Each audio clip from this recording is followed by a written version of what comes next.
ऐसी ही बेहतरीन कहानियाँ सुनने के लिए केपी नॉवल चैनल को लाइक, शेयर और सब्सक्राइब करें। आने वाली कहानियों के बारे में जानने के लिए हमारे टेलीग्राम से जुड़ें। लिंक डिस्क्रिप्शन में है। डिवाइन एम्परर ऑफ डेथ, अध्याय 91, क्या ये डेजा वू है? दूसरे राउंड में प्रथम स्थान प्राप्त करने के लिए बधाई, प्रिंस डेविस। शर्ली ने अपने हाथ जोड़े और कहा, उसकी आवाज़ काफ़ी बोल्ड थी, बिल्कुल भी नर्म नहीं। ये कर्कश नहीं लग रहा था, लेकिन सुनने वाले को आकर्षक लग रहा था। धन्यवाद, राजकुमारी शर्ली। मुझे भी उम्मीद नहीं थी कि आप peak level revolving core stage तक पहुंच जाएंगी, बॉडी ट्रांसफॉर्मेशन स्टेज तक पहुंचने से बस एक कदम दूर। डेविस ने जवाब दिया, उसकी आकर्षकता से बिल्कुल भी परेशान नहीं। इसके दो कारण थे। एक, एवलिन थी, जो खुद एक विक्सन थी। दूसरा, उसके ठीक बगल में एक व्यक्ति था जिसे वह मारना चाहता था। हालांकि ऐसा लगता है कि बॉडी ट्रांसफॉर्मेशन स्टेज मेरी पहुंच के करीब है, मुझे उस स्टेज तक पहुंचने में कुछ साल लगेंगे, शर्ली ने खुद पर गर्व करते हुए जवाब दिया। वह जानती थी कि इस छोटे राक्षस एक विसंगति के साथ खुद की तुलना करने की कोई ज़रूरत नहीं है, क्योंकि ऐसा करने से उसका आत्मविश्वास कम हो जाएगा। शरीर परिवर्तन चरण सार संग्रह साधना प्रणाली में चौथा चरण है। भले ही इसका नाम ये दर्शाता हो कि यह शरीर को तपा देने वाली साधना प्रणाली से है, लेकिन ऐसा बिल्कुल नहीं है। शरीर परिवर्तन चरण कोई मजाक नहीं है, क्योंकि व्यक्ति को अपने डेंटियन को तपा देने के लिए पिछले स्तर में संचित ऊर्जा का उपयोग करना होगा। प्रत्येक स्तर में अपने घूमने वाले कोर को तब तक संपीड़ित करना होगा जब तक कि यह डेंटियन में बीज का आकार न ले ले। ऐसा करने से व्यक्ति के शरीर में अनिवार्य रूप से परिवर्तन होंगे, जहां मेरिडियन अधिक ऊर्जा संग्रहित करने में सक्षम होंगे और ऊर्जा के प्रवाह को नियंत्रित करना और भी आसान होगा। इतना ही नहीं, बल्कि घूमने वाले कोर के संपीड़न से उसमें संग्रहित ऊर्जा की गुणवत्ता भी बढ़ जाती है। इसके अलावा व्यक्ति स्वर्ग से आने वाले मंद नियमों को महसूस करने में सक्षम होगा ताकि अगले चरण के लिए उपयुक्त बीज का निर्माण किया जा सके। घूमने वाले कोर को संपीड़ित करने की प्रक्रिया के दौरान ऐसा करने में व्यक्ति को पूरी एकाग्रता की आवश्यकता होती है, अन्यथा ऐसा न करने पर साधना विचलन हो सकता है या संभवतः घूमने वाले कोर का विस्फोट भी हो सकता है, जिससे निश्चित मृत्यु हो सकती है, जब तक कि व्यक्ति ने आत्मा निर्माण साधना या शरीर को शांत करने वाली साधना में एक निश्चित सीमा तक साधना न की हो। अखाड़े के एक सुदूर क्षेत्र में एक व्यक्ति कुछ लोगों के साथ खड़ा था, जो उस स्थान पर होने वाले तमाशे को देख रहा था जहां सम्राट बैठे थे। एवलिन ने उस स्थान को देखा, उसकी आंखों में एक लालसा और प्रशंसा भरी नजर थी। साथ ही वह लाल वस्त्र पहने उस महिला से ईर्ष्या और हीनता महसूस कर रही थी। ये सही है एवलिन, तुम्हारा मंगेतर तुम्हारी पहुंच से बाहर है और तुम्हारे पिता ने एक ऐसी शादी तय की है जो उनके अधिकार से बाहर है। ये भाग्य है कि तुम्हें उस तक पहुंचने के लिए कुछ बाधाओं को पार करना होगा। ये देखकर कि एवलिन की आंखों में एक जटिल चमक थी, कैंट ने समझाया। क्या मेरे विचारों का अनुमान लगाना इतना आसान है? एवलिन ने उसकी तरफ देखा। कैंट ने कुछ नहीं छिपाया, हाँ, जब से तुमने अपने इरादे जाहिर किए हैं तब से तुम्हारे विचारों का अंदाजा लगाना आसान हो गया है। एवलिन मुस्कुराई, मुझे डर नहीं है, मैंने जो देखा है उससे मुझे पता है कि अगर मैं उससे शादी करने के लिए राजी हो गई तो वह मुझे नहीं छोड़ेगा। तो फिर तुम किस बात की चिंता कर रही हो? कैंट ने उलझन में पूछा। एवलिन ने आह भरी, मेरी एकमात्र चिंता यह है कि मैं उसके लायक नहीं हूँ, वह जल्द ही अपनी प्रतिभा के साथ आसमान छू लेगा और मैं पीछे रह जाऊंगी। चाहे मैं इसे कैसे भी देखूं, मेरा भविष्य अंधकार में है। कैंट चुप रहा क्योंकि वह इसके बारे में कुछ नहीं कर सकता था। अचानक वह हंसी, क्या यह हास्यास्पद नहीं है कि मैं एक बच्चे को अपना भविष्य मान रही हूँ? कैंट हंसा नहीं, बल्कि गंभीरता से बोला, इससे कोई फर्क नहीं पड़ता कि वह बच्चा है या नहीं। उसके बड़े होने में बस कुछ ही समय बाकी है और तब तक उसका पक्ष जीतना और भी मुश्किल हो जाएगा। याद रखें कि एक बार जब कोई व्यक्ति अपनी महत्वाकांक्षा को ऊंचा रखता है तो उसके आसपास की चीज़ें फीकी पड़ जाती हैं, क्योंकि वह सिर्फ वर्चस्व के अपने रास्ते पर और ऊपर चढ़ने पर ध्यान केंद्रित करता है। जब उसे एहसास होता है कि खेती में उसका कोई भविष्य नहीं है, तभी वह पूरी तरह से अपनी महिलाओं और उत्तराधिकारियों पर ध्यान केंद्रित करेगा, ठीक वैसे ही जैसे तुम्हारे पिता, हमारे परिवार के मुखिया। एवलिन ने कोई जवाब नहीं दिया क्योंकि वह उन्हें देखती रही। डेविस और शर्ली ने एक दूसरे को जानने के दौरान कुछ सुखद बातें की और बातें की। मैंने सुना है कि प्रिंस डेविस, तुम्हारी सगाई किसी और महिला से हुई है। शर्ली ने अचानक विषय बदल दिया। खैर, ये सच है, हाँ हाँ। डेविस हंसा, थोड़ा अजीब लगा। उसे बहुविवाह गलत नहीं लगा क्योंकि वह अपने पिछले जीवन में कभी समाज का हिस्सा नहीं था। इसके अलावा उसने जो शो देखे और जो उपन्यास पढ़े, उन सभी में कई महिलाएं थीं जो नायक का पीछा कर रही थीं। बस उसे एक जीवन, एक प्यार की अवधारणा पसंद थी। यही वजह थी कि जब उसे पता चला कि वह पहले से ही 2 महिलाओं से सगाई कर चुका है, तो वह निर्णायक था। ठीक है, मुझे कोई आपत्ति नहीं है कि मेरे राजकुमार के पास 1 या 2 रखैले हों। ओह सच में? वह हैरान था क्योंकि उसने मान लिया था कि यह गर्वित राजकुमारी उससे उसके और एवलिन के बीच विवाह को रद्द करने की मांग करेगी। इसके अलावा वह मुख्य पत्नी और रखेलों की अवधारणा के बारे में कुछ नहीं सोच सकता था। उसके लिए जब तक कोई उसकी महिला है तब तक वे सभी उसके लिए समान हैं। हाँ, बस मुझे उम्मीद है कि आप अपनी रखेलों को उच्च दर्जे की चुनेंगे, अन्यथा यह आपकी छवि को जनता के सामने अच्छी तरह से नहीं दर्शाएगा, शर्ली ने जवाब दिया, उसका चेहरा उदासीन। तुम्हारा क्या मतलब है? अब डेविस वास्तव में उलझन में था। शर्ली ने सोचा और फिर उसकी आंखें चौड़ी हो गईं, क्या वह अभिनय कर रहा है या क्या ये संभव है कि उसे बहकाया गया हो? आखिरकार मालिकों का अपने नौकरों पर मोहित होना इस दुनिया में एक आम बात थी। क्या तुम्हें एहसास नहीं है कि तुम अपनी नौकरानी के बहकावे में आ गए हो? उसने अपने हाथ ऊपर उठाते हुए सवालिया निगाहों से पूछा। मैं? डेविस ने खुद की ओर इशारा किया। मैं? रुको, क्या ये डेजा वू है? उसे वह समय याद आया जब क्लारा ने एलिया का सामना किया था। ठीक कब? आपका आधार क्या है? वह हंसा। उस दृश्य को याद करते हुए उसने एक प्रश्न पूछा। कोई भी स्वामी अपने सेवकों को एक शक्तिशाली विरोधी से बचाने के लिए इतनी दूर नहीं जाएगा, शर्ली ने शांति से उत्तर दिया, उसका स्वर अभी भी साहसी था। आप निश्चित रूप से अपने शब्दों को कम नहीं करते हैं। डेविस को यह पसंद आया क्योंकि उसने बिना किसी संकोच के सम्राट ट्रिटर को उसके सामने एक विरोधी कहा। उसका मतलब स्पष्ट था कि सम्राट ट्रिटर उनका दुश्मन था। तर्क मत बदलो, इसके अलावा क्यों न हम उसे अपने पास बुलाएं और उसे खुद बोलने दें। शर्ली मुस्कुराई, उसकी खूबसूरत मुस्कान बिल्कुल भी दिखाई नहीं दे रही थी क्योंकि वह उसके घूंघट के नीचे छिपी हुई थी। अध्याय 92, धैर्य की कमी। एलिया की बातें सुनकर डेविस ने भौहें सिकोड़ीं। वह तय नहीं कर पा रहा था कि एलिया को यहाँ बुलाए या नहीं, क्योंकि सकारात्मक रूप से सोचने पर यह उसके लिए एक अच्छा अनुभव हो सकता है, लेकिन इसके परिणामस्वरूप उसे धमकाए जाने का अनुभव हो सकता है। नीचे की सीटों से एक छोटी लड़की खड़ी हुई और ऊपर चली गई। ओह! डेविस ने अपना सिर घुमाया और ये दृश्य देखकर आश्चर्यचकित रह गया। एलिया उस स्थान पर चली गई जहां सम्राट बैठे थे, अकेले, बिना किसी के प्रोत्साहन के। वह अपना सिर सीधा रखती हुई शर्ली को देखती रही और साहपूर्वक कदम बढ़ाती रही। एक बार जब वह उस स्थान पर पहुंची तो वह उन शक्तिशाली सम्राटों के सामने एक पल के लिए कांप उठी और फिर गहरी सांस लेते हुए खुद को शांत किया। फिर उसने अपने हाथ जोड़े और सम्राटों का अभिवादन किया और थोड़ा झुककर कहा, एलिया सभी सम्राटों का अभिवादन करती है। सम्राट ट्रिटर ने बड़बड़ाया जबकि कई अन्य लोगों ने भौहें सिकोड़ीं। नैतिकता और पदानुक्रम के अनुसार एक नौकर को चारों पैरों पर झुकना चाहिए। एलिया ने जो किया वह उन्हें थोड़ा सम्मान देना था, ये भी कहा जा सकता है कि वह कोई सम्मान नहीं करती। छोटी लड़की, क्या तुम अपनी सीमा का उल्लंघन नहीं कर रही हो? सम्राट रूथ ने पूछा। एलिया ने बस शांत भाव से अपना सिर हिलाया। चूंकि उसने यहाँ आने का फैसला किया था, इसलिए उसने तय किया कि वह अंत तक अपना सर्वश्रेष्ठ देगी ताकि वह खुद को उसका दोस्त बनने के योग्य साबित कर सके। ओह! सम्राट रूथ ने मुस्कुराते हुए अपनी ठुड्डी रगड़ी। उसे आश्चर्य हुआ कि इस लड़की को उनके सामने इतना अशिष्ट होने का क्या भरोसा था। तुम, एक नौकर, अपनी उम्र की परवाह किए बिना राजकुमार को बहकाने की कोशिश कर रही हो। क्या तुम जानती हो कि यह किस तरह का अपराध है और इसके लिए किस तरह की सजा मिलती है? शर्ली को लगभग यकीन था कि इस छोटी लड़की ने डेविस को बहकाने के लिए अपने मासूम चेहरे का इस्तेमाल किया। आखिरकार उसकी आंखों में उसने बस यही देखा कि यह छोटी लड़की सम्राटों के सामने खड़ी होकर भी उनका अनादर कर सकती है। ये सुनकर एलिया ने आह भरी। जैसा कि अपेक्षित था, हमेशा ऐसा ही होता है। आज से मैं अब प्रिंस डेविस की नौकर नहीं हूँ, एलिया ने गंभीरता से कहा। हर शब्द डेविस के कानों में गूंज रहा था क्योंकि वह मुस्कुरा रहा था। लोगन हैरान था, ये कब हुआ? सम्राट लोरेट, क्या ये सच है? सम्राट एश्टन ने पूछा क्योंकि उसे अपनी बेटी का समर्थन करना था। लोगन ने जवाब नहीं दिया लेकिन डेविस की ओर देखा। ये देखकर कि डेविस को उसके जवाब से कोई समस्या नहीं थी, वह समझ गया कि यह सच था। लोगन ने अपना सिर हिलाया। ये निश्चित रूप से है। मुझे पता था। वह जिस स्काई ग्रेड कल्टीवेशन तकनीक का उपयोग करती है वह आपके लोरेट साम्राज्य से है। सम्राट एस्टन चिल्लाया। डेविस ने यह समझाने के लिए अपना मुंह खोलने से ठीक पहले, मैं अब एक स्वतंत्र आम कल्टीवेटर हूं और प्रिंस डेविस का मित्र भी हूं।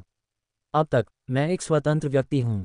इसके अलावा मैं प्रिंस डेविस के अधीन काम करने का वादा करता हूं ताकि मैं उनके द्वारा मेरे पूरे जीवन में दिखाए गए उपकार का बदला चुका सकूं। एलिया ने अपनी मुट्ठियां कसते हुए कहा। हे, क्या ये नौकर होने से अलग है? शर्ली ने व्यंग्य किया। एलिया ने उत्तर दिया। उसकी हठी इच्छा ने उसे आगे बढ़ाया। हाँ, मेरा जीवन अब दूसरों के हाथों में नहीं है। तुम गलत हो, ये तुम्हारा भ्रम है। तुम्हारा भाग्य अभी भी मेरे जैसे मजबूत साधकों द्वारा तय किया जाता है। मुझे तुम्हारी नन्ही सी जिंदगी खत्म करने के लिए बस एक ही वार की जरूरत है।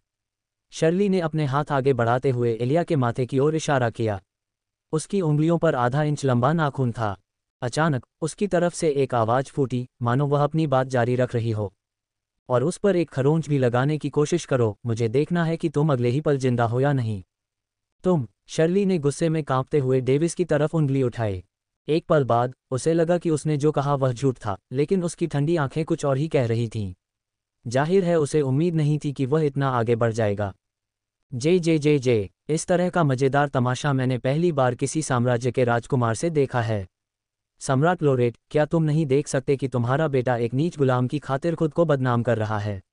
मुझे लगता है कि यह मानना कोई गलती नहीं थी कि लोरेट साम्राज्य आपके दिवंगत पिता के पतन के साथ ही खत्म हो गया है। जीजे। सम्राट ट्रिटोट, जो इस पूरे समय चुप था, ने अंततः लोरेट साम्राज्य और एस्टन साम्राज्य के बीच इस विवाह गठबंधन को रद्द करने का अवसर देखा। लोगन खड़ा हो गया क्योंकि उसकी आभा भड़क उठी। वह ये बर्दाश्त नहीं कर सकता था जब कोई उसके पिता का अपमान करता था। डेविस ने अपनी आंखें सिकोड़ लीं। आखिरकार उसे इस व्यक्ति से तंग आ गया जो हमेशा उसे परेशान करता था। और तुम बकवास क्यों कर रहे हो? क्या तुम ही नहीं हो जिसने मुझे शिकार करने के लिए इस बड़े हो चुके उल्टे हानिरहित वाइपर को भेजा था? सम्राट ट्राइशटर, डेविस ने अपने अंतरिक्ष वलय से लाश को बाहर निकालते हुए कहा। क्या ये सच है? उल्टे हानिरहित वाइपर की लाश को देखकर लोगन और सम्राट एस्टन एक साथ चिल्लाए। अहंकार, तुमने मुझे फंसाने की हिम्मत की। क्या तुम जानते हो कि सम्राट के खिलाफ झूठे आरोप लगाने और सम्राट का अपमान करने की सजा क्या होती है? सम्राट ट्राइटर का दिल धड़क उठा, लेकिन चिल्लाते हुए उसने फिर भी गुस्से का दिखावा किया। उसके चेहरे के भाव से पता चल रहा था कि उस पर झूठा आरोप लगाया गया था। सबको पता चल जाएगा कि मैं तुम्हें फंसा रहा हूं या नहीं। डेविस ने मुस्कुराते हुए आगे कहा, सबको पता है। क्या तुम जानते हो कि फिरजेन द्वीप के प्रक्षेपण का एक निश्चित हिस्सा कब गिरा था? हाँ, तुम्हें कैसे पता?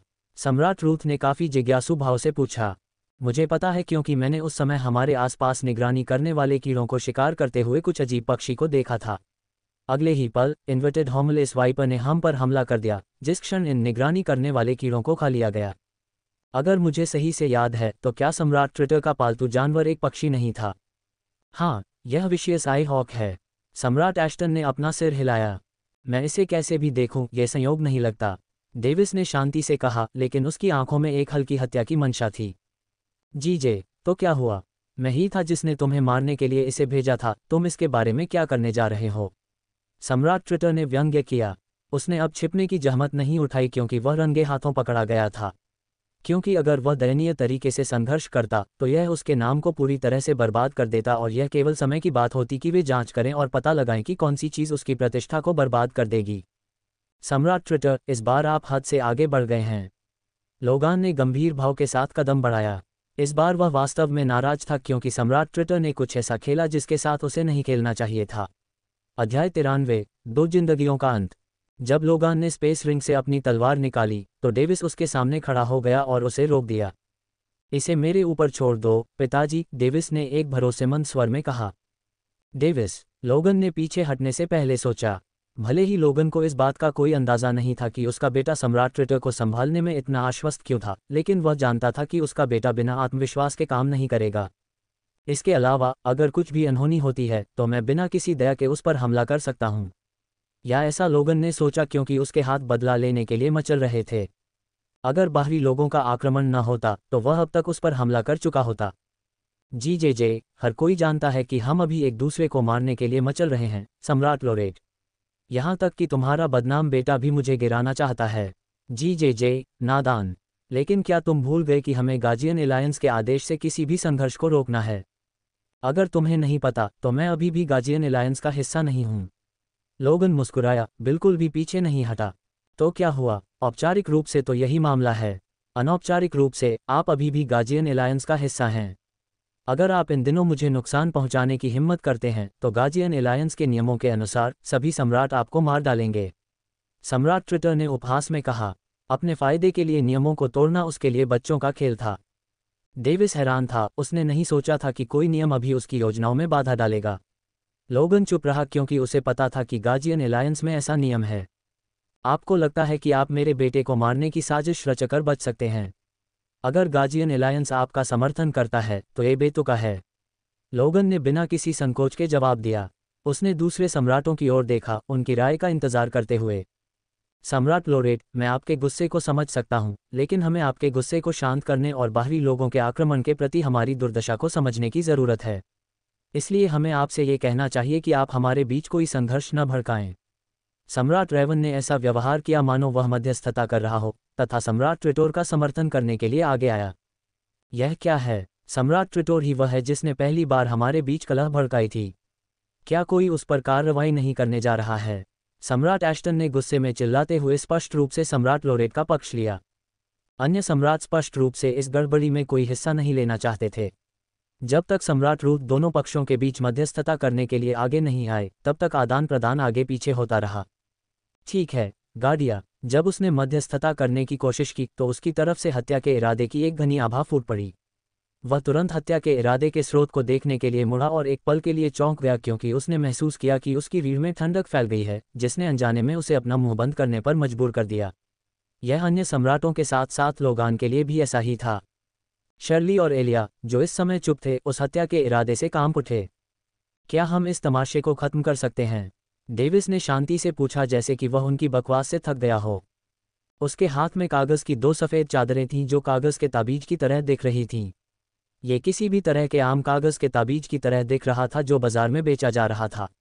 अपने विभिन्न साम्राज्यों की सड़कों पर एक ताबीज, यह ऐसा विचार था जो हर किसी के दिमाग में घूम रहा था। सम्राट रेवन और सम्राट ट्रिटर सतर्क हो गए, लेकिन अचानक उन्हें पता चला कि कागज के 2 सफ़ेद पन्ने पर कुछ लिखा हुआ था। केन ट्रिटर, माइक रेवन, बच्चा, हमारे नाम वहां क्यों लिखे हैं? सम्राट रेवन चिल्लाया, जबकि सम्राट ट्रिटर को अचानक अपनी पीठ पर ठंडक महसूस हुई। सम्राट ट्रिटर एक पल के लिए स्तब्ध रह गया, लेकिन अगले ही पल राहत की सांस ली। जब उसने कागज के ताबीज पर अपना नाम देखा तो उसे लगा कि उसकी मौत हो गई है, लेकिन उसने जल्दी से इसे अपनी कल्पना समझकर खारिज कर दिया। आखिरकार पूरा दृश्य पहले से ही अजीब था। वास्तव में सम्राट रेवन को भी ऐसा ही लगा, लेकिन उसने सम्राट ट्रिटर से पहले ही इसे खारिज कर दिया। ओह, थोड़ी देर में तुम दोनों को पता चल जाएगा। मैंने तुम्हारे नाम इस कागज के ताबीज में इसलिए लिखे हैं क्योंकि आखिरकार तुम दोनों बहुत ही बदमाश हो, जिन्होंने निर्दोष लोगों की जान बर्बाद की, जबकि उनका तुम दोनों से कोई लेना देना नहीं था। इस निर्दयतापूर्ण कृत्य ने लाखों लोगों की जान ले ली है और स्वर्ग तुम्हारा। ठीक है, बहुत हो गया बकवास। अगले 10 सेकंड में तुम दोनों मर जाओगे। डेविस ने कागज के ताबीज को बिजली के झटके से जलाकर राख कर दिया और अपना वाक्य समाप्त किया। हवा इतनी तेज चल रही थी कि राख एक दिशा में फैल गई कि उस समय उसे स्पष्ट रूप से सुना जा सकता था।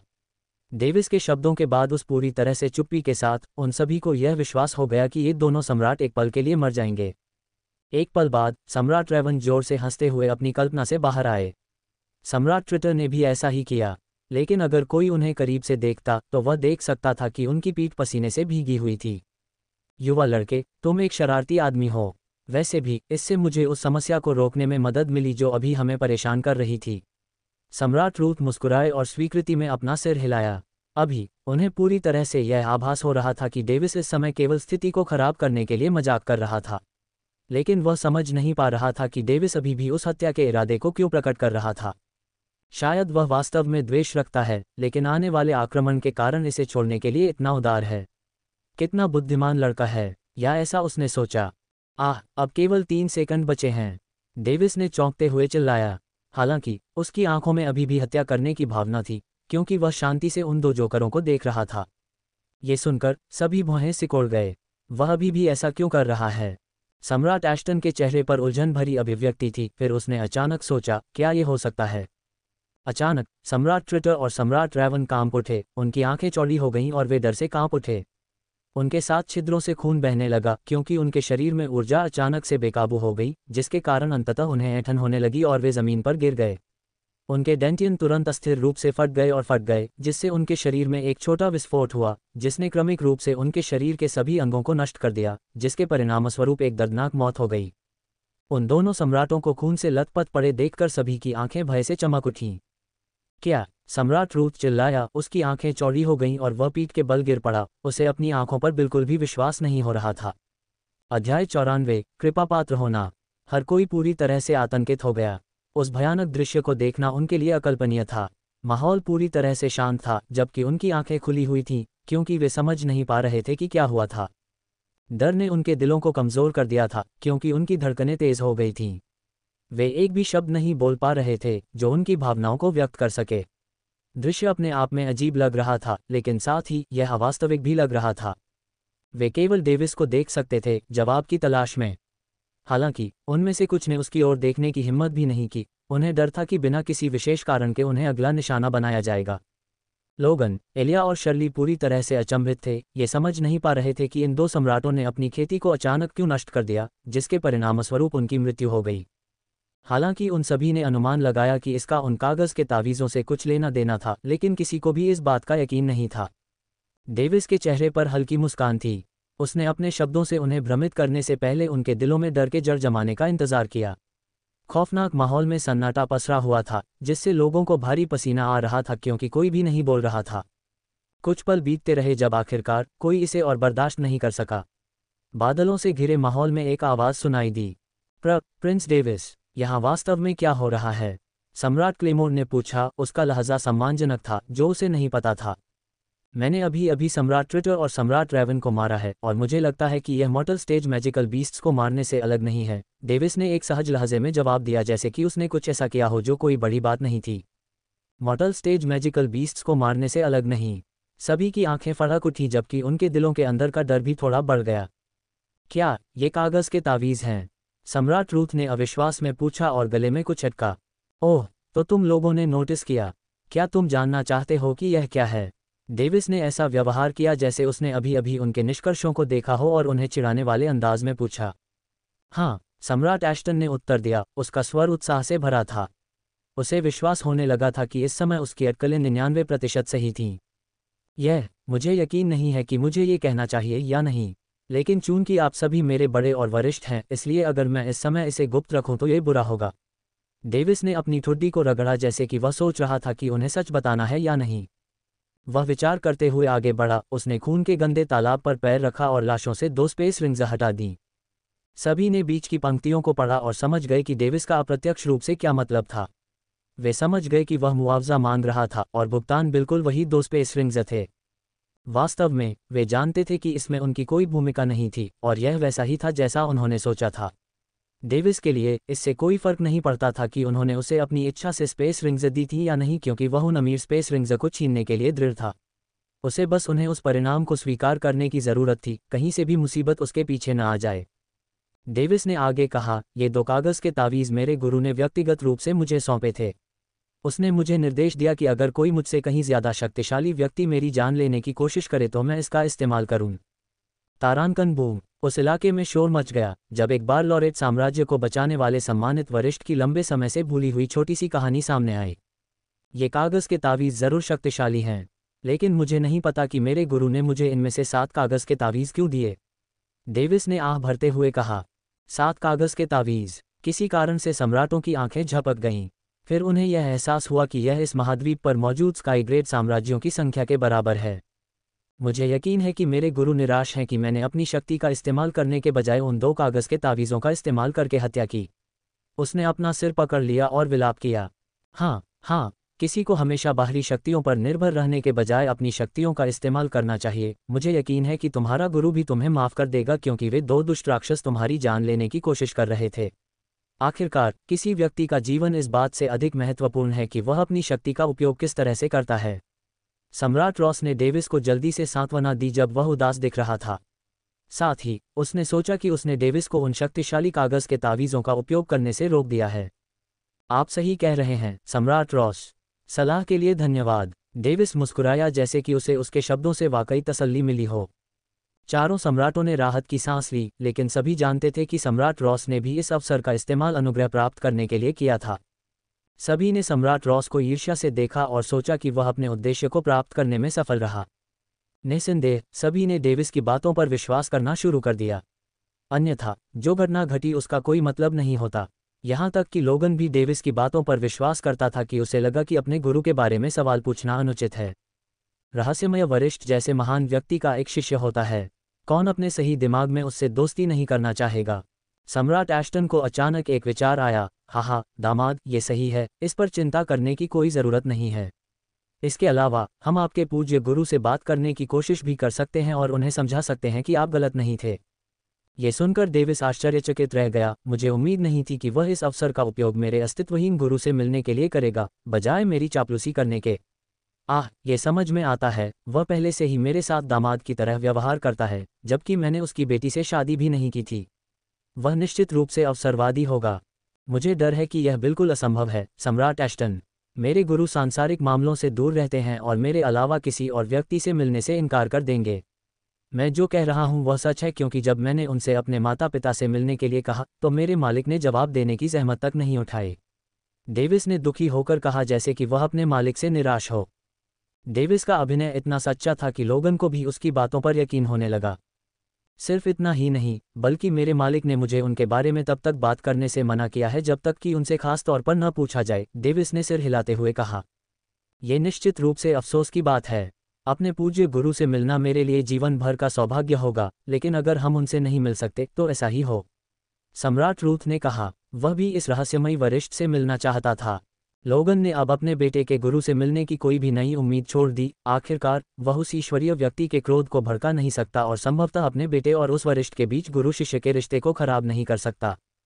ये देखकर कि उसका कार्य सफल हो गया, डेविस ने चुपके से राहत की सांस ली, क्योंकि उसने सोचा, अगर कोई शक्तिशाली व्यक्ति कार्य करता तो लोगों के पास उस व्यक्ति पर विश्वास करने के अलावा कोई विकल्प नहीं होता।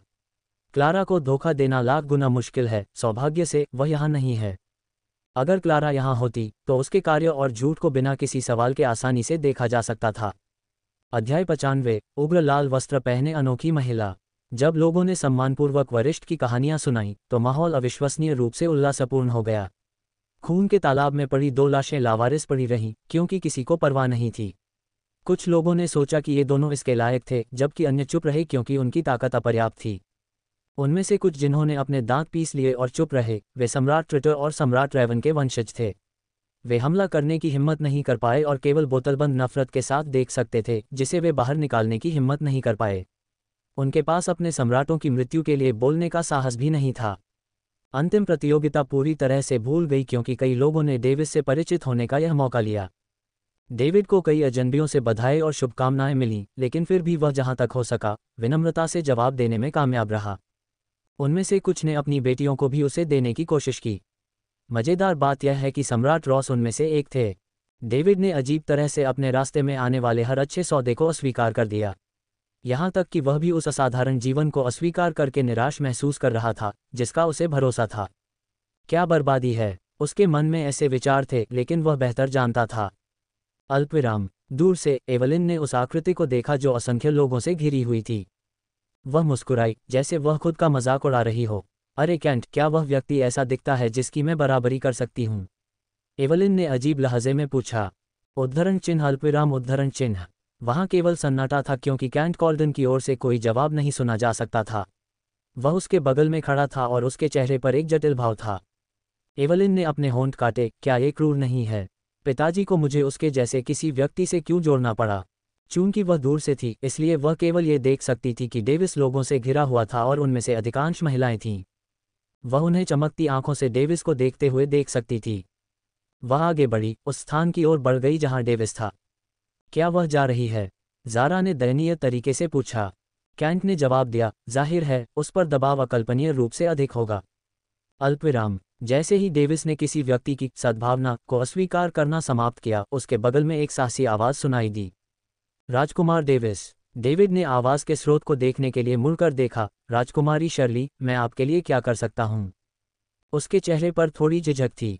डेविस ने यह देखा और सोचा, क्या वह भी मेरे लिए चाक करेगी? उसने एक पल के लिए आह भरी, फिर कहा, अब मुझे अपनी गलतियों का एहसास हुआ। जब मैंने आपकी नौकरानी को यह कहकर डांटा कि वह आपके योग्य नहीं है, तो मैंने उसे गलत समझा।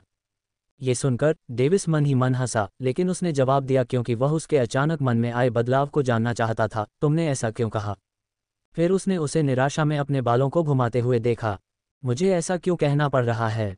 क्योंकि मुझे एहसास हुआ कि मैं भी आपके लायक नहीं हूँ। इसलिए आप मेरे साथ अपनी शादी रद्द कर सकते हैं। क्या? सम्राट एश्टन ने गुस्से और उलझन में चिल्लाया। डेविस स्तब्ध था। वह शर्ली को देखता हुआ खड़ा था, उसकी सोच को समझ नहीं पा रहा था। वह उससे शादी करने से मना कर रही थी, जबकि हर कोई अपनी बेटियों की सगाई उससे करने के लिए बेचैन था। एवलिन, जो अभी अभी उनके पास आई थी, स्तब्ध खड़ी थी और खुद का मजाक उड़ा रही थी। उसे भी नहीं लगता कि वह उसके लायक है। तुम्हारा क्या मतलब है? किसने और किस वजह से तुम्हें यह फैसला करने पर मजबूर किया? सम्राट एश्टन चिल्लाया। वह दुखी महसूस कर रहा था। उसने जो भी मेहनत की थी उसे उसकी अपनी बेटी ने बर्बाद कर दिया। शर्ली ने अपने विचार प्रकट किए। राजा पिता, ये पूरी तरह से मैं ही थी जिसने इस मामले का फैसला किया। शुरू में मैंने सोचा था कि साधना के मामले में वह मुझसे बहुत दूर नहीं है, और यह सच था। लेकिन अब जब मुझे पता चला है कि उसका स्वामी वास्तव में एक शक्तिशाली व्यक्ति है, तो क्या मैं उसे नीचे नहीं खींचूंगी यदि वह मुझसे शादी कर ले? क्या वह उस दुनिया की यात्रा नहीं करेगा जहां से उसका स्वामी आया था? सम्राट एस्टन ने अपनी आंखें सिकोड़ते हुए कहा, अगर वह सिर्फ तुमसे प्यार करता है तो यही होगा। तुम्हें क्या लगता है कि वह तुम्हारे साथ रहेगा? तुम इतनी दूर की क्यों सोच रही हो? बस अपने शाही पिता की बात सुनो। देखो, तुम भी, शाही पिता, सोचते हो कि वह मेरे साथ नहीं रहेगा। इसलिए मेरे लिए उसके साथ रहना मूर्खता है।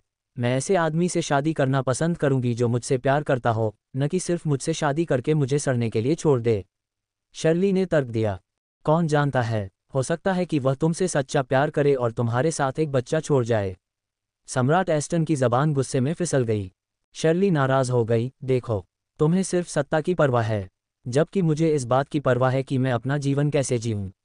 एक शक्तिशाली व्यक्ति से शादी करना खुशहाल जीवन के बराबर नहीं है। मैं अपने परिवार में ऐसे बहुत से लोगों को जानती हूं जो अपने जीवन से खुश नहीं हैं। चुप रहो, इसमें तुम्हारा कोई कहना नहीं है। सम्राट एस्टन ने अपनी आभा से शर्ली पर दबाव डालते हुए अपनी आंखें सिकोड़ लीं। शर्ली ने अपने पिता को अतुलनीय दृढ़ता के साथ घूरा, मानो वह झुकने वाली नहीं है। डेविस की आंखें झपक उठीं जब उसने देखा कि ये दोनों पिता पुत्री आपस में झगड़ रहे हैं। उसके साथ एक बच्चा छोड़ दो। क्या वे सोचते हैं कि मैं प्रजनन करने वाला घोड़ा हूं? उसने मुस्कुराते हुए अपनी मुट्ठियां भींच लीं। लेकिन उसने आह भरी, छोड़ो, वह जो कहती है वह मेरे विचारों से भी मेल खाता है। मैं भी किसी ऐसे व्यक्ति के साथ नहीं रहना चाहूंगा जो मुझसे प्यार नहीं करता।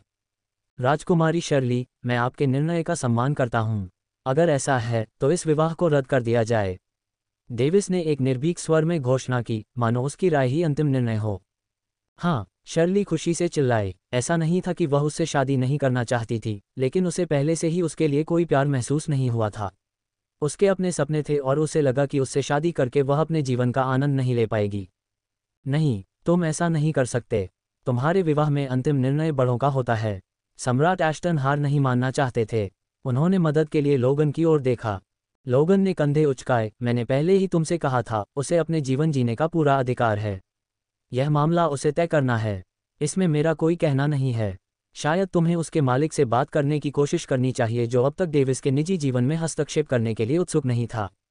ये सुनकर सम्राट एस्टन का चेहरा पीला पड़ गया। सम्राट एस्टन, हमें एक दूसरे के साथ संबंध बनाने के लिए मजबूर करना आपके लिए अच्छा नहीं है। प्रकृति को अपना काम करने दो। हमारा लोरेट साम्राज्य निश्चित रूप से एस्टन साम्राज्य का सहयोगी होगा। डेविस ने थके हुए आदमी को सांत्वना दी क्योंकि उसे उस पर दया आ रही थी। अपनी ही बेटी द्वारा बर्बाद किया जाना उसे कितनी पीड़ा में डाल रहा है। डेविस ने अपना सिर हिलाते हुए सोचा, लेकिन बाद में वह मुस्कुराया क्योंकि उसने सोचा, वह निस्संदेह अद्वितीय है। अध्याय 96, शर्ली की स्वीकृति। इसके अलावा, जब मैंने कहा कि प्रकृति को अपना काम करने दो, तो मेरा मतलब सभी से था। अब शादी के बारे में कोई चर्चा न करें, कृपया, डेविस ने विनम्र लहजे में कहा। डेविस और शर्ली ने एक दूसरे को देखा और मुस्कुराए। एक को लगा कि दूसरा मज़ेदार है, जबकि दूसरे को लगा कि दूसरा दबंग है। राजकुमारी शर्ली, मैं तुम्हें अपनी पत्नी एवलिन कॉल्डन से मिलवाता हूं, डेविस ने हाथ हिलाते हुए कहा। हवा ने लोगों को एक तरफ धकेल दिया, जिससे एक आकर्षक आकृति सामने आई। एवलिन वहीं जम गई, उसके परिचय से स्तब्ध। जैसे ही उसने डेविस से बात करने का साहस जुटाया, वह उसके भाषण से अचंभित रह गई। डेविस मुस्कुराया। वह कैसे नहीं देख सकता था कि वह झिझकते हुए उसके पास आ रही है।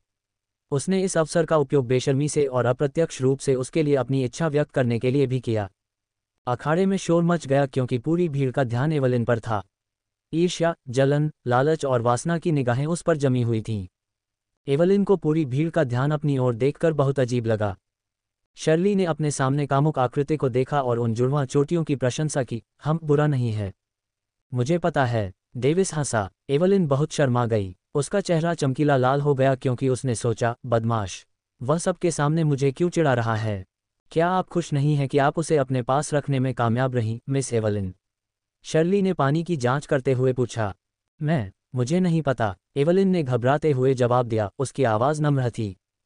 वह क्या था? मैं आपको सुन नहीं पा रही थी। शर्ली ने अपनी हथेली अपने कानों के पास रखी। एवलिन ने अपनी आंखें बंद करते हुए अपनी आवाज़ तेज कर ली। मुझे बस नहीं पता। ये तय हो गया। प्रिंस डेविस, वह स्पष्ट रूप से आपको पसंद करती है और संभवतः आपसे प्यार करती है। मुझे नहीं पता कि आपने ऐसा कैसे किया, लेकिन बधाई। डेविस दंग रह गया। कैसे? आपको ऐसा क्यों कहना पड़ा? एवलिन भी दंग रह गई क्योंकि उसके विचार सामने आ गए थे। वह बस अपना संकल्प खोजना चाहती थी और डेविस को बताना चाहती थी। लेकिन शर्ली द्वारा पूछे जाने और डेविस द्वारा चिढ़ाए जाने पर वह लगभग भूल गई कि वह यहाँ किस लिए आई थी। शर्ली मुस्कुराई। हे, मैं एश्टन साम्राज्य की 36वीं राजकुमारी हूँ और मेरी कुछ बहनें हैं जो अपने प्यार से विवाहित हैं। जिस तरह की प्रतिक्रिया वह देती है उससे ये स्पष्ट है कि वह आपको पसंद करती है, प्रिंस डेविस। डेविस पूरी तरह से अवाक रह गया।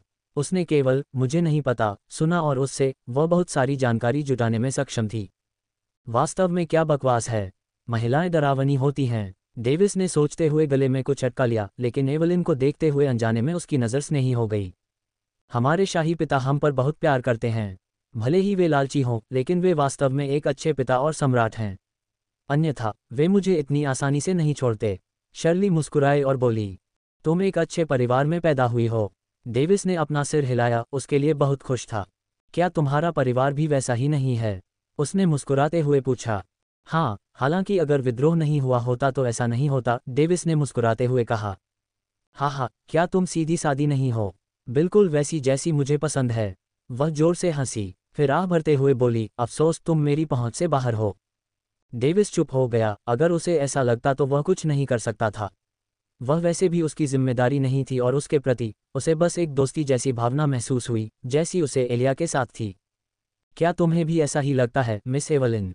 अचानक एवलिन का व्यवहार बदल गया और उसने जवाब दिया, क्या तुम्हें भी ऐसा ही लगता है? जब से मैंने उसे देखा है तब से मैं इस भावना से ग्रसित हूँ।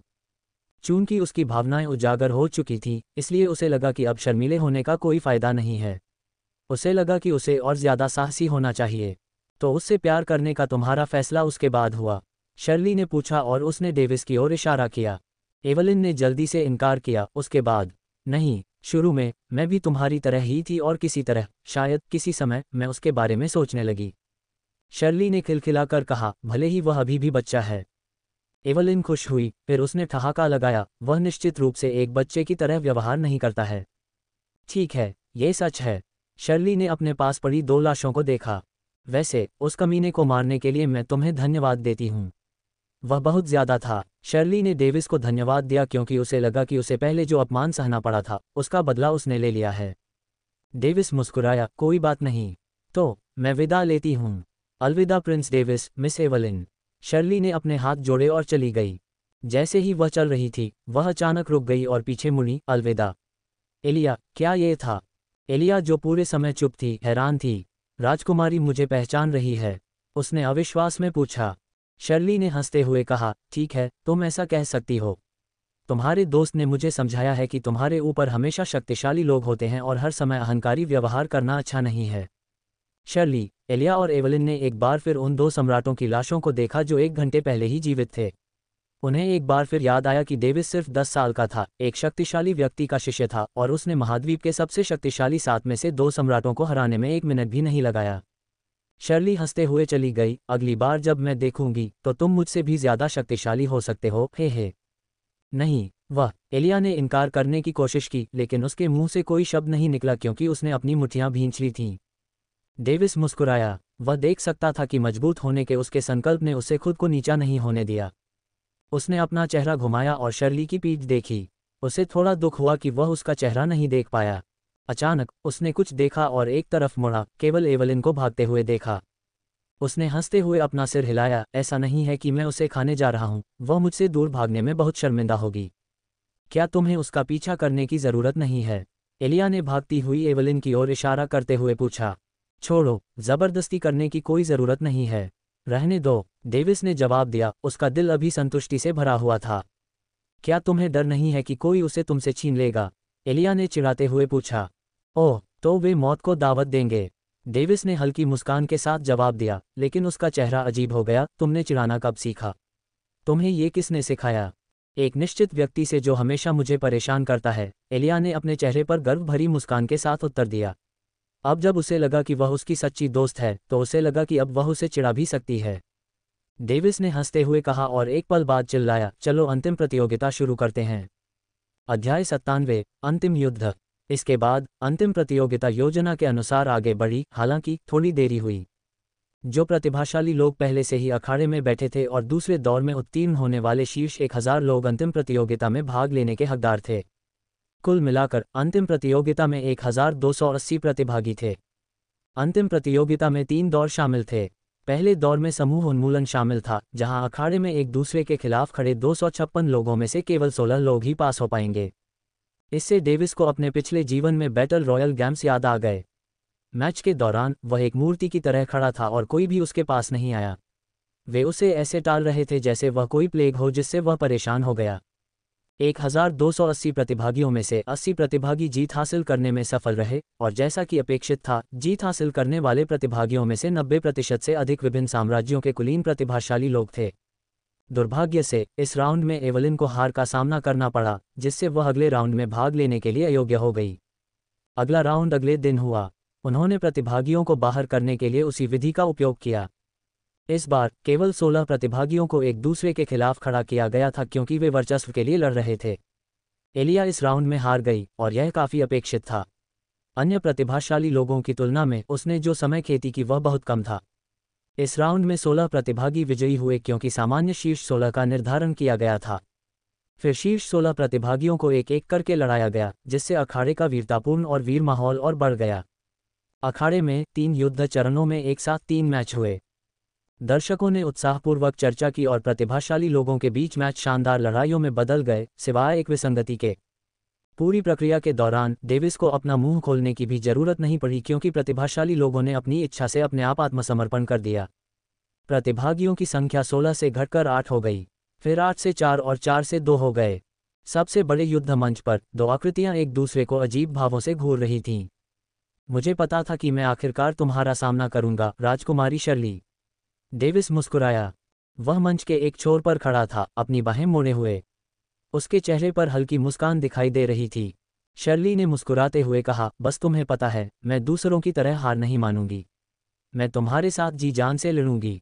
डेविस हैरान था, भले ही तुम्हें पता हो कि तुम हार जाओगे। उसकी मानसिकता तब और खराब हो गई जब उसके साथ मैच करने वाले सभी प्रतिभागियों ने उसके मंच पर आने से पहले ही हार मान ली। उसने सोचा कि शर्ली एक कदम आगे होगी और खुद को आत्मसमर्पण करने से पहले उसे मंच पर आने देगी। हाँ, मैं इसी तरह खेलता हूँ और मुझे तुम्हारी चिंता की ज़रूरत नहीं है। अपनी पूरी ताकत से मेरे पास आओ। शर्ली ने अपनी लाल धधकती तलवार निकाली, जिस पर जटिल नक्काशी थी। ये शानदार दिख रही थी, जबकि ब्लेड इतना तेज था कि low level sky beast stage magical beasts को टुकड़ों में काट सकता था। यह एक लो लेवल स्काई ग्रेड हथियार था जो डेविस के भाले के बराबर था। लगता है कि मैं पूरी तरह से मंदबुद्धि हो गया हूं और घमंडी हो गया हूं। डेविस ने आह भरी, चाहे उसने किसी को कमतर न आंकने की कितनी भी कोशिश की हो। सैकड़ों लोगों द्वारा प्रशंसा किए जाने के बाद वह खुद पर बहुत गर्व करने लगा। मुझे बेहतर पता होना चाहिए, छी। डेविस ने खुद को कोसा और एक निर्णय लिया। मुझे कुछ महत्वपूर्ण याद दिलाने के लिए धन्यवाद, डेविस ने उसे धन्यवाद देते हुए कहा। शर्ली ने मुस्कुराते हुए कहा, क्या तुम अब मेरे प्यार में पड़ गए हो जब तुमने मेरी हिम्मत देखी है? हाँ, नहीं, ये सिर्फ इतना है कि मुझे याद आया कि कैसे मैंने एक बार खुद से कहा था कि लोगों को कमतर न आंकना, कहीं ऐसा न हो कि मैं बिना जाने ही एक पल में मारा जाऊं। शर्ली चौंक गई। ओह, तुम्हारा मतलब उन 2 सम्राटों जैसा है जिन्हें तुमने एक पल में मार डाला था। डेविस ने अपना सिर हिलाया। तुम ऐसा कह सकते हो। शर्ली ने आह भरी, अहंकार। मैं इसे तुम्हारी आंखों में देख सकती हूँ, भले ही तुम थोड़ी नम्रता से पेश आती हो। मैं तुम्हें कुछ बताना चाहती हूँ। तुम्हें नम्रता से पेश आने की बिल्कुल भी ज़रूरत नहीं है। सिर्फ अगर तुम अहंकार से पेश आओगी तो लोग जान पाएंगे कि तुम एक ऐसी शख्सियत हो जिसके पास शक्ति है। शक्ति ही वह अंतिम आवश्यकता है जो तुम्हें इस दुनिया में चाहिए। इसके बिना तुम हमेशा के लिए तिरस्कृत और प्रताड़ित की जाओगी।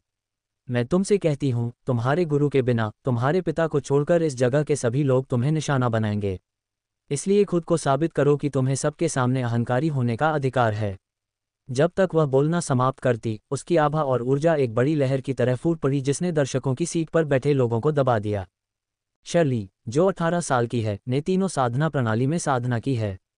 उसकी साधना peak level iron stage, peak level revolving core stage और high level nascent soul stage तक पहुंच गई। उसे पूरा भरोसा था कि वह कम से कम उससे लड़कर उसे रोक तो पाएगी। खुद को साबित करूंगी। डेविस ने उसे अविश्वास से देखा। उसके शब्द उसके कानों में गूंज रहे थे, जिससे उसके दिमाग में विस्फोट हो रहा था। वह उस भूरे रंग की आभा से घिरा हुआ था जिसमें लाल ऊर्जा चारों ओर बह रही थी। उसकी आभा ने उसे बिल्कुल भी भयभीत नहीं किया, लेकिन उसके शब्दों के साथ मिलकर उसके रोंगटे खड़े हो गए। डेविस ने धीरे से अपना हाथ उठाया और उसकी ओर इशारा करते हुए कहा, तुम सही हो। मुझे इन लोगों को दिखाना है कि मुझे घमंडी होने का अधिकार है। डेविस से आत्मा की अविश्वसनीय लहरें निकलीं और वह बाहर निकल गई। आत्मा दमन कला। आत्मा के दबाव की भयानक लहरें शर्ली पर उतरी, जिससे उसे तुरंत ऐसा महसूस हुआ कि उसे एक कसकर संकुचित गुफा की गहराई में रखा गया है, जिसने उसे क्रूरता से फंसा दिया है। शर्ली अपनी शक्तियों के खत्म होते ही जम गई और उसे एहसास हुआ कि वह हिलने में सक्षम नहीं है। वह घुटनों के बल गिर गई और डर के मारे डेविस को घूरने लगी। Young soul stage. शर्ली का मन अविश्वास से भर गया जब उसने उसे अपनी ओर आते देखा। जब उसने उसे अपनी ओर आते देखा तो उसकी आंखों में बेकाबू डर उभर आया। तुम डी मेरे पास मत आना, उसने मन ही मन उन्माद में चिल्लाया, लेकिन वह अपने मुंह से धीरे से ही कह पाए।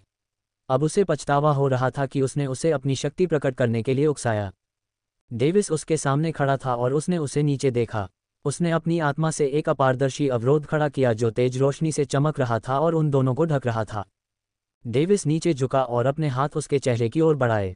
नहीं, डी मत करो। ये देखकर कि उसके हाथ उसकी ओर बढ़े हुए थे, वह डर गई, जबकि उसका शरीर अनजाने में कांप उठा क्योंकि उसकी हिम्मत कम हो गई थी। डेविस ने अपने हाथ झपकाए और शर्ली अवाक रह गई और उसने पलकें झपकाईं। बताओ, क्या अब मुझे घमंडी होने का अधिकार है? धुंधली आंखें उसे देख रही थीं, एक तीखी पतली नाक, कामुक होठों के साथ मिलकर जो किसी भी आदमी को मोहित करने के लिए पर्याप्त थे, उसकी आंखों में दिखाई दे रहे थे। हाँ, इस पल उसे पता था कि इस मैच में वह पूरी तरह से उसके द्वारा हावी हो गई है। अध्याय 98। ग्रैंड सी कॉन्टिनेंट मीट का अंत। बहुत बढ़िया। डेविस ने अपनी आत्मा दमन कला को निष्क्रिय कर दिया और उसका घूंघट उसे वापस कर दिया। शर्ली जल्दी से खड़ी हुई और घूंघट वापस लेने के लिए अपना हाथ बढ़ाया। उसने जल्दी से अपना चेहरा ढक लिया, जैसे कि वह नहीं चाहती थी कि लोग उसका चेहरा देखें। डेविस को नहीं पता था कि उसने ऐसा क्यों किया और उसने मान लिया कि यह किसी तरह की परंपरा होगी। तारांकन स्नैप। डेविस ने अपनी उंगलियां चटकाईं और उनके चारों ओर की बाधा गायब हो गई, जैसे कि वह पहले से ही मौजूद नहीं थी। अपने चारों ओर देखते हुए डेविस चौंक गया। उसने देखा कि सम्राट एश्टन जम गया है, बस अपने अवरोध पर हमला करने के लिए तैयार है। अगर वह एक पल भी देर से होता तो वह संभवतः उस झटके से उड़ जाता। डेविस ने शर्ली को देखते हुए व्यंग्यात्मक ढंग से हंसा। लोगन उसके बगल में खड़े होते ही नीचे उड़ गया। शर्ली ने थोड़ी खांसी, मैं मान गई। सम्राट एश्टन ने जल्दी से अपनी आत्मा की भावना का उपयोग करके शर्ली के आत्मा सागर के अंदर किसी भी असामान्यता की जांच की। ये देखकर कि कोई असामान्यता नहीं थी, उसने राहत की सांस ली। शर्ली ने अपना सिर हिलाया, ये संकेत देते हुए कि उसने उसके साथ कुछ नहीं किया। सम्राट एश्टन ने अपना सिर हिलाया और डेविस को घूर कर देखा। राजकुमार डेविस, क्या आपको यकीन है कि आप एक बच्चे के रूप में छिपे हुए एक बूढ़े राक्षस नहीं हैं, है ना? सम्राट एश्टन हताश हो गए। लोगन ने हंसते हुए कहा, हाँ, मेरे बेटे, सम्राट एश्टन से ईर्ष्या मत करो। अगर उसके पास ये क्षमता नहीं थी तो वह उस व्यक्ति का शिष्य बनने के योग्य कैसे था? सम्राट एश्टन का हाथ कांप उठा। चुप रहो।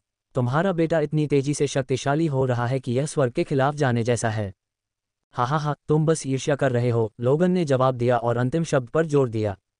हाँ, मैं हूँ। तो क्या हुआ? तुम ही क्यों उस तरह के बेटे की सौगात पाने वाली हो? स्वर्ग तुम्हें सजा दे। शाप। सम्राट एश्टन चिल्लाया।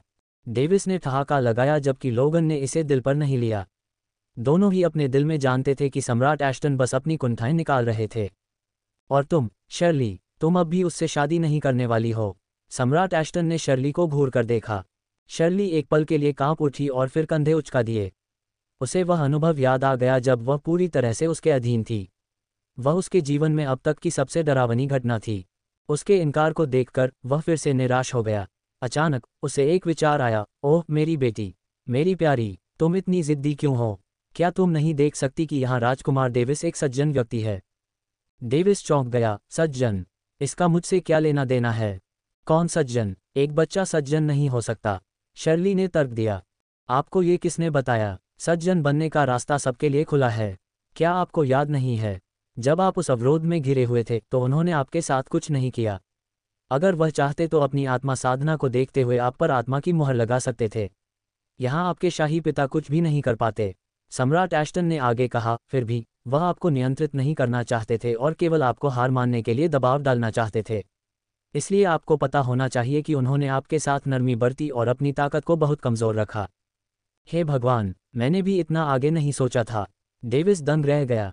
शर्ली ने एक पल के लिए सोचा और महसूस किया कि उसके पिता ने जो कहा था वह सच था। उसने डेविस को एक छोटी सी नज़र से देखा। उसकी एकमात्र दिखाई देने वाली आंख ने उसके शरीर को पकड़ लिया। डेविस ने उसे देखकर धीरे से मुस्कुराया। उसने जल्दी से अपना सिर दूसरी ओर घुमाया और उसकी नज़रों से शर्मा गई। डेविस को लगा कि यह अजीब था और वह व्यंग्यपूर्वक हंसा। किसी कारण से वह सम्राट एश्टन के झूठे दावे को नकारना नहीं चाहता था। हाँ, बस थोड़ा सा धक्का और यह मामला सुलझ गया। सम्राट एश्टन की आंखें जोश से चमक उठीं। जब वह अपनी बकवास जारी रखने वाला था तभी एक आवाज़ सुनाई दी। चून की विजेता ने ठान लिया है, इसलिए ये ग्रैंड सी कॉन्टिनेंट मीट का अंत है। पहले की वह गंभीर आवाज़ फिर से गूंजी। सभी का ध्यान सम्राट रूथ की ओर गया क्योंकि कई युवाओं ने उन्हें उस गंभीर आवाज़ के स्वामी के रूप में पहचाना। उन्होंने स्कोरबोर्ड की ओर इशारा करते हुए उनकी ओर देखा। उनके सिर स्कोरबोर्ड की ओर मुड़े और वे खुशी से चिल्ला उठे। ऊर्जा से बने पटाखों के चमकते रंगों के साथ फूटने पर स्कोरबोर्ड एक स्टाइलिश तरीके से जगमगा उठा। पहला स्थान डेविस लोरेट, दूसरा स्थान शर्ली एश्टन, तीसरा स्थान 200, पहला स्थान एलिया, 454वां स्थान कैंट कॉल्डन, 723वां स्थान एवलिन कॉल्डन। राजकुमार डेविस, यदि आपने अंतिम प्रतियोगिता शुरू होने से पहले ही अपनी साधना का खुलासा कर दिया होता तो हम तुरंत और सर्वसम्मति से आपको प्रथम स्थान देने का फैसला करते। मुझे डर है कि हमने आपकी साधना का कीमती समय बर्बाद कर दिया है, सम्राट रूथ ने नीचे उतरते हुए कहा। आपके आतिथ्य के लिए धन्यवाद सम्राट रूथ। मैंने इस ग्रैंड सी कॉन्टिनेंट मीट से बहुत कुछ सीखा है, इसलिए मैं इसे बर्बाद नहीं मानता। डेविस ने हाथ मिलाते हुए जवाब दिया। ठीक है, तुम्हें दुनिया के तौर तरीकों के बारे में कुछ अनुभव तो मिला ही होगा। अगर ऐसा है तो मुझे खुशी है। सम्राट रूथ ने सिर हिलाया क्योंकि उसे यह युवा लड़का पसंद आ गया था। भले ही राजकुमारी शर्ली ने कहा था कि जो लोग तुम्हारे पीछे पड़े हैं उन्हें रोकने के लिए तुम्हें अहंकारी होना चाहिए, लेकिन ऐसा ज़रूरी नहीं है। इससे कोई फर्क नहीं पड़ता कि तुम अहंकारी हो या विनम्र, तुम्हें अपने दुश्मनों के दिलों में डर पैदा करने के लिए बस इतना निर्दयी होना चाहिए। जब डेविस ने उसकी बातें सुनी तो उसकी आंखें चमक उठीं क्योंकि उसे अपनी पिछली दुनिया के एक वेब उपन्यास के एक खास किरदार की याद आ गई। तुम्हारी सलाह के लिए शुक्रिया सम्राट रूथ। हाँ, सम्मानसूचक शब्दों की कोई ज़रूरत नहीं है, बस मुझे मेरे नाम से बुलाओ।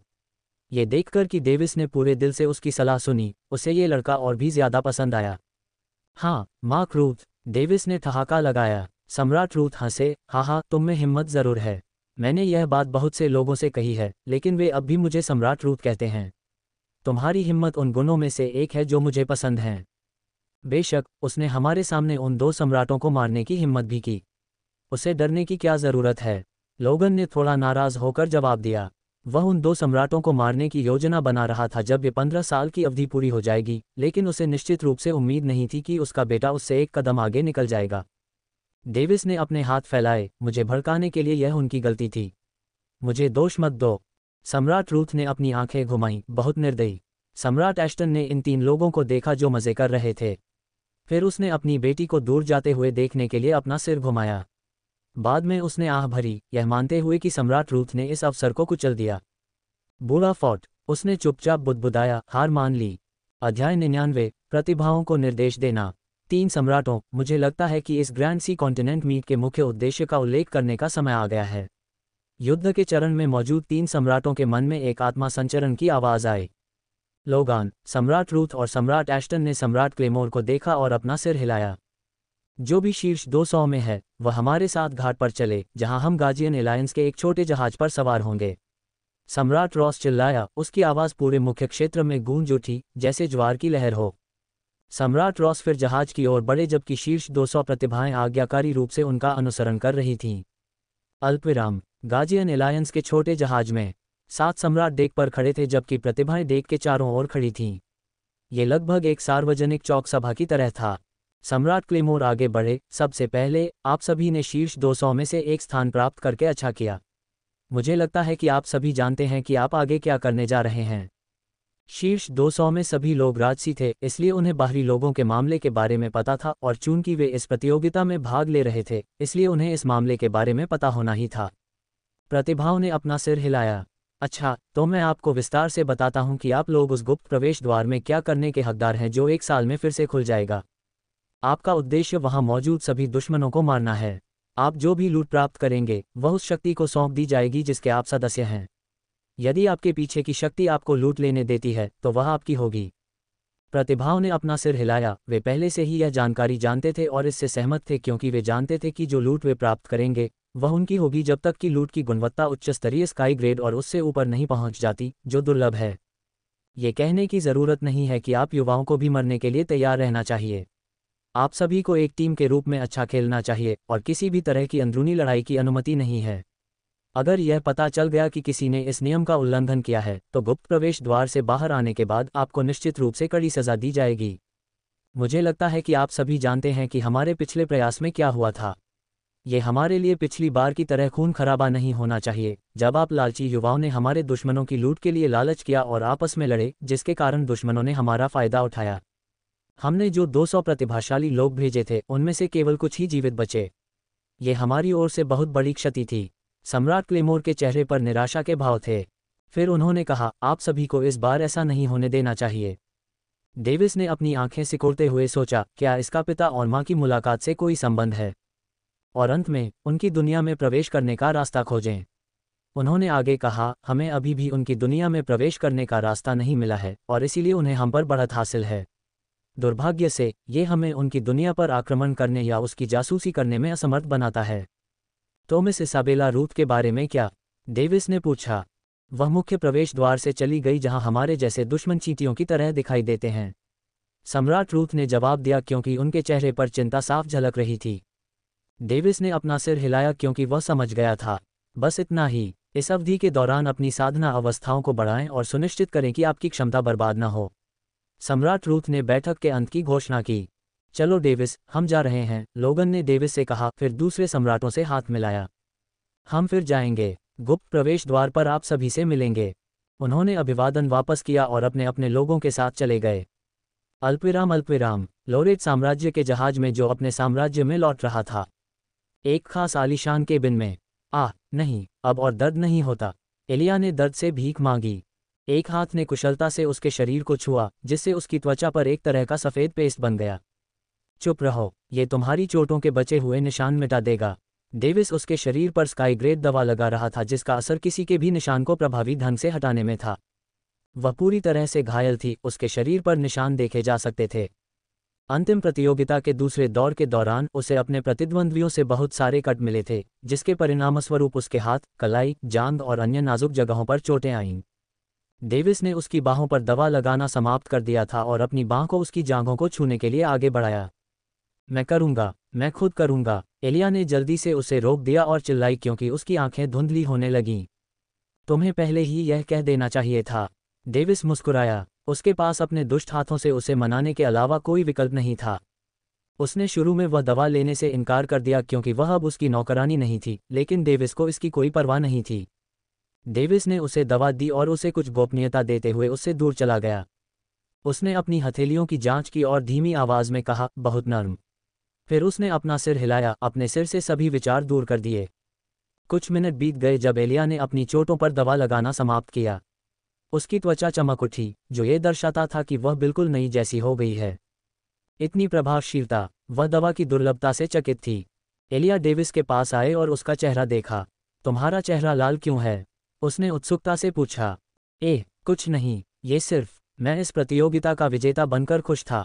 डेविस की आंखें मुस्कुराने के साथ ही बाईं और दाईं ओर घूम गईं। ओह, तुम्हें बधाई मेरे राजकुमार। मैं मूर्ख हूँ, मैं तुम्हें बधाई देना भूल गई। एलिया अजीब तरह से हंसी। धन्यवाद, अब चलो, उसने कहा और अपना सिर घुमाया और चला गया। हाँ, वह उसके पीछे चली गई। उसकी पीठ पर मुस्कुराते हुए उसने सोचा, प्यारा। डेविस ने अपने मन में चिल्लाया। ओह, यह एक करीबी मुकाबला था। उन चंद मिनटों के दौरान उसने केवल एलिया को दर्द से चिल्लाते हुए सुना, फिर बाद में यह एक अजीब कराह में बदल गया जिसने उसके शरीर के निचले हिस्से में प्रतिक्रिया उत्पन्न की। उसने अपनी लार को निगल लिया और अपने मन को नियंत्रित करते हुए किसी भी अशुद्ध विचार को अपने मन में न आने दिया, जिसके कारण अंततः उसका चेहरा लाल हो गया। अध्याय 100, मुझे दोष मत दो। रुको, मैं लगभग भूल ही गया था। डेविस अचानक चिल्लाया। एलिया चौंक गई। भूल गई? क्या भूल गई? उपहार। मैंने तुमसे कहा था कि मैं तुम्हें एक उपहार दूंगा। डेविस ने अपनी खुद की स्पेस रिंग से एक स्पेस रिंग निकालते हुए कहा। यह बिल्कुल नहीं, यह ऐसा कुछ नहीं है जिसके मैं हकदार हूं। इस तरह का उपहार अगर मैं खुद को बेच भी दूं तो भी मैं इसे प्राप्त नहीं कर पाऊंगा। एलिया घबरा गई। तो खुद को बेच दो, मैं तुम्हें खरीद लूंगा। डेविस ने हंसते हुए अपना सिर झुकाया। एलिया ने अपनी जीभ बाहर निकाली। पेह, मैं अभी अभी दास्ता से बाहर आई हूं और तुम चाहते हो कि मैं फिर से इसमें शामिल हो जाऊं? नहीं, ऐसा नहीं हो सकता। ठीक है, बहुत हो गया बकवास। यहाँ, डेविस ने स्पेस रिंग को उसके हाथों में थमा दिया। अगर तुम इसे नहीं चाहते हो तो इसे फेंक दो, उसने कहा और चला गया। तुम, एलिया दंग रह गई। उसने स्पेस रिंग को अपने हाथों में कसकर पकड़ लिया और सोचा, अगर तुम ऐसा करते रहे तो मैं अपने कर्ज कब चुका पाऊंगी? अपने विवेकपूर्ण तर्क के साथ वह इसे फेंकना नहीं चाहती थी, चाहे कुछ भी हो, क्योंकि वह जानती थी कि इस विशाल समुद्री महाद्वीप में ये स्पेस रिंग कितनी मूल्यवान हो सकती है।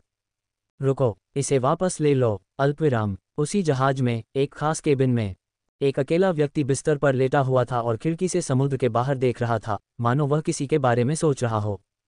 तारांकन दस्तक। अचानक दरवाजे से खटखटाने की आवाज़ें सुनाई देने लगीं। आखिरकार तुम आ ही गए। उस आकृति के चेहरे पर हल्की मुस्कान थी जब वह दरवाज़ा खोलने के लिए पास आए। एवलिन, मैं तुमसे मिलने आई हूँ। तुम अपने पति को अंदर क्यों नहीं बुलाती? डेविस मुस्कुराया। तारांकन धमाका। दरवाज़ा इतनी भयानक ताकत से बंद हुआ कि वह चौंक गया। क्या? डेविस हैरान रह गया। उसने सोचा, क्या वह मुझे पसंद नहीं करती? उसने एलिया की राय सुनने के लिए पीछे देखा, लेकिन उसने कंधे उचका दिए जैसे कि यह उसका काम नहीं था। केबिन के अंदर, एवलिन का सुंदर चेहरा खुशी और लाचारी दोनों से विकृत था। वह कहता है कि वह मुझसे मिलने आया है। कौन अपने सही दिमाग में किसी दूसरी लड़की के साथ अपनी मंगेतर से मिलने आएगा? उसने व्यंग्यात्मक रूप से सोचा। रुको, मुझे उससे जलन क्यों हो रही है? क्या वह सिर्फ एक छोटी लड़की नहीं है? अगर मैं सामान्य रूप से सोचूं तो उसे मेरे लिए कोई खतरा नहीं होना चाहिए। समझ में आता है। उसने खुद को आश्वस्त किया और अपनी छाती थपथपाई जिससे वह थोड़ी सी उछली। फिर उसने मुस्कुराते हुए दरवाजा खोला। कृपया अंदर आएं, प्रिंस डेविस। डेविस व्यंग्यात्मक रूप से हंसा। ठीक है, मैं अब तुम्हें तंग नहीं करूंगा। एवलिन आश्चर्यचकित थी और फिर वापस टेबल की ओर मुड़ी। वह सीट पर बैठते ही हंस पड़ी। डेविस ने पूरी तरह से सोचा कि उसके लिए दरवाज़ा बंद करने का कारण ये था कि उसने उसके सामने खुद को पति कहा था। वह उसके पीछे कमरे में गया और मेज़ पर बैठ गया। फिर वह अचानक पीछे मुड़ा और देखा कि एलिया दरवाजे के बाहर खड़ी है। एलिया, तुम किसका इंतज़ार कर रही हो? अंदर आओ। एलिया के चेहरे पर एक व्यंग्यात्मक मुस्कान थी। कोई बात नहीं, मैं बाहर ही रहूंगी, उसने दरवाज़ा बंद करते हुए कहा। डेविस ने पलकें झपकाईं और खुद से बुदबुदाया, ठीक है। उसने अपना सिर पीछे घुमाया और एवलिन के चेहरे पर एक मुस्कान देखी जो मुस्कान नहीं थी। मेरा राजकुमार यहाँ किस लिए है? एवलिन ने अपने चेहरे पर हल्की मुस्कान के साथ पूछा। तुम्हारी आवाज़ सुनने के लिए, डेविड ने अनजाने में उसकी मधुर आवाज़ सुनकर कहा। आह नहीं, लेकिन उसने तुरंत इनकार कर दिया और महसूस किया कि उसने गलती की है।